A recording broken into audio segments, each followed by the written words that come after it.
This is my first time in Bali Mountains. I've never been to this part of the world. ለመጀመሪያ ጊዜ ወደ ባሌ ተራሮች ብሔራዊ ፓርክ መምጣቴ ነው። በኢትዮጵያ የሥራ ኃላፊነት ላይ በቆየሁባቸው ጊዜያት መጥቼ አላውቅም ነበር። እውነቱን ልንገርህ ይህ ስፍራ ልዩ የዓለማችን ክፍል ነው። በዩኔስኮ የተመዘገበበትን ተጨባጭ ምልከታዎችን ማድረግ ያስቻለኝ ሆኖ አግኝቼዋለሁ። ከአስደማሚው የባሌ ተራሮች ብሔራዊ ፓርክ የመሬት ከፍታው ከባህር ጠለል በላይ 4377 ሜትር ላይ የዩኔስኮ የኢትዮጵያ ተወካይ ዶክተር ሪታ ቢሶናውት ያርናቆት ቃል ነው።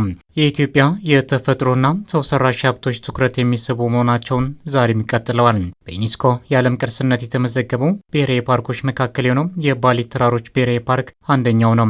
ይህንን ፓርክ ተቀማጭነታቸው በአዲስ አበባ የሆኑ የተለያዩ ሀገራት አምባሳደሮች ጎብኝተውታል።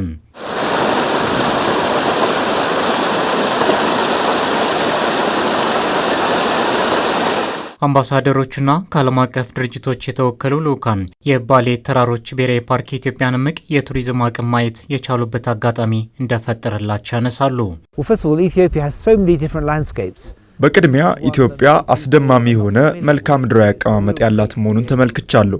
ከነዚህ ስፍራዎች መካከል አንደኛው የሆነውን የባሌ ተራሮችን መመልከት እጅጉን ደስ የሚያሰኝ ነው። በሰሜን ስኮትላንድ ተመሳሳይ አይነት መልክዓ ምድራዊ አቀማመጥ አለ። ይህንን ስፍራ ስመለከትም ወደ ሀገሬ እንዳስብ ያደረገኝ አጋጣሚ ነው።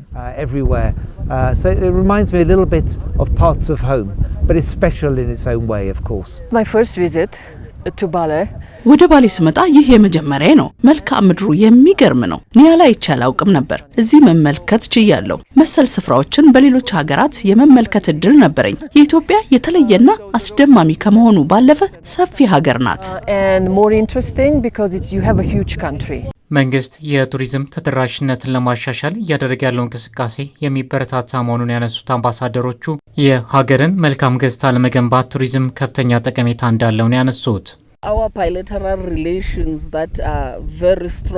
ደቡብ አፍሪካና ኢትዮጵያ ጠንካራ የሁለትዮሽ ግንኙነት ያላቸው ሀገራት ናቸው። በተለይም በቱሪዝም ዘርፉ ያላቸው ትብብር የላቀ መሆኑን እዚህ መጥቼ በማየቴ የተሻሉ ስራዎችን ለመስራትና ግንኙነታችንን ለማጠናከር ያግዛል። ሁለቱም ሀገራት እንደ ብሪክስ አባል ሀገራት ጭምር በቱሪዝም ዘርፉ የሚያደርጉትን ትብብር ይህ ጉብኝት ወሳኝ ነው። Economic development. Ethiopia has huge tourism potential. ኢትዮጵያ እምቅ የቱሪዝም ሀብት ያላት አስደናቂ ሀገር ነች። ይህንን አቅም ለመጠቀም የሚያስችል እድሎች እንዳሉም እምነቴ ነው። በመሆኑም የኢትዮጵያ መንግስት መሰል እድሎችን ለመጠቀም ሰፋፊ እቅዶች እንዳሉ ታውቃለሁ። There's some work to do, but I know the government really has good ambitions in that area.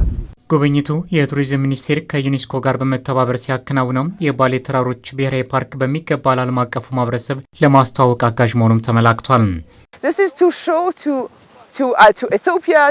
ይህ ጉብኝት በኢትዮጵያም ሆነ ለዓለም አቀፍ ማህበረሰብ ኢትዮጵያ በሮቿን ለቱሪዝሙ ክፍት ማድረጓን ማሳያ ነው። ስለዚህም ጎብኚዎች መምጣትና መጎብኘት እንዳለባቸው እናምናለን። ምክንያቱም እዚህ አስገራሚ የሆነ የአየር ንብረት ሁኔታ ውስጥ የምትቆይበት በመሆኑ ነው። የቱሪዝም ሚኒስትር ዴኤታ ስለሺ ግርማ በበኩላቸው መንግስት ለቱሪዝም ዘርፉ ከፍተኛ ትኩረት የሰጠበት ጊዜ ላይ ነን ይላሉ። መሰል ጉብኝቶች ከዚህ ቀደም ከዲፕሎማቲክ ማህበረሰቡ ጋር በተለያዩ የቱሪስት መዳረሻዎች መደረጉን በማንሳት የባሌ ተራሮችን የማስተዋወቅ ዓላማ የያዘ ጉብኝት መሆኑንም ነው ያነሱት። በሀገራችን ውስጥ ሁለት የተፈጥሮ ሀብቶች ናቸው በዩኔስኮ የተመዘገቡት። አንድ የሰሜን ተራሮች ብሔራዊ ፓርክ ከዛሬ 40 ዓመት በፊት ገደማ በ1978 እንደ አውሮፓውያን አቆጣጠር ነው። በአሁኑ ሰዓት ደግሞ በቅርብ ጊዜ የተመዘገበው የባሌ ተራሮች ብሔራዊ ፓርክ ነው። ስለዚህ ይህም ብሔራዊ ፓርክ ማስተዋወቅ አገራችን በጣም በርካታ ሀብቶች እንዳሉትና ተወዳዳሪ አገር እንደሆን ማስረዳት ያስፈልጋል። የግሉ ዘርፍ በርካታ ሎጅ፣ ሆቴል፣ ሪዞርት፣ ሬስቶራንት እየሰራ ነው ያለው። ስለዚህ የግሉ ዘርፍ የሚሰራው ኢንቨስትመንት ቱሪስቶች መጥተው እነኚህን አገልግሎት ካልተጠቀሙ የሚፈልገውን ያክል ሪተርን ኦን ኢንቨስትመንት ወይም ገቢ ላያገኝ ይችላል። ስለዚህ ይህን ለመደገፍ ታሳቢ ተደርጎ እየተሰራ ያለ ነው ማለት ነው።